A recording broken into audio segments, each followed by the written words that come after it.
તમે જુઓ કે કરબલાની અંદર ઇમામ હુસેન જ્યારે સત્ય અને અસત્યની લડાઈ હતી, ન્યાય અને અન્યાયની લડાઈ હતી, એ લડાઈની અંદર ન્યાયની પડખે ઉભા રહ્યા અને સત્યને ઉજાગર કર્યું. અને એ લડાઈની અંદર સામે જે લડાકુ હતા ને, જે ઇમામ હુસેનને શહીદ કરવા એમાંથી એક પણ હિન્દુ નહોતો, તમામે તમામ મુસ્લિમો હતા. એક પણ માણસ હિન્દુ નહોતો. એવી જ રીતે હિન્દુ શાસ્ત્રની અંદર ભગવાન શ્રી રામે જ્યારે રાવણ સામે યુદ્ધ કર્યું ત્યારે રાવણની સેનામાં એક પણ કોઈ મુસ્લિમ નહોતો. તમામે તમામ રાવણ મોટા વિદ્વાન પંડિત હતા, પણ માણસ કહે છે ને કે વિનાશકાળી વિપરીત બુદ્ધિ. એને જ્યારે કબૂદી સૂજી અને સીતા માતાજીનું હરણ કર્યું અને એની સામે યુદ્ધ થયું, તો આજે પણ એ યજીદના પણ અનુયાયીઓ આ દેશમાં વસે છે અને રાવણના અનુયાયીઓ વસે છે. એ લોકો એનું કામ કરે, પણ આપણે એક બાજુ રામના અનુયાયીઓ છે ને બીજી બાજુ ઇમામ હુસેનને માનવાળા છીએ.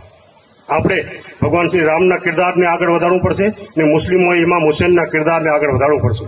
સત્ય અને અસત્યની લડાઈઓ, ન્યાય અને અન્યાયની લડાઈઓ, એની સામે આપણે ન્યાયની પડખે ઉભું રહેવું પડશે, સત્યની પડખે ઉભું રહેવું પડશે.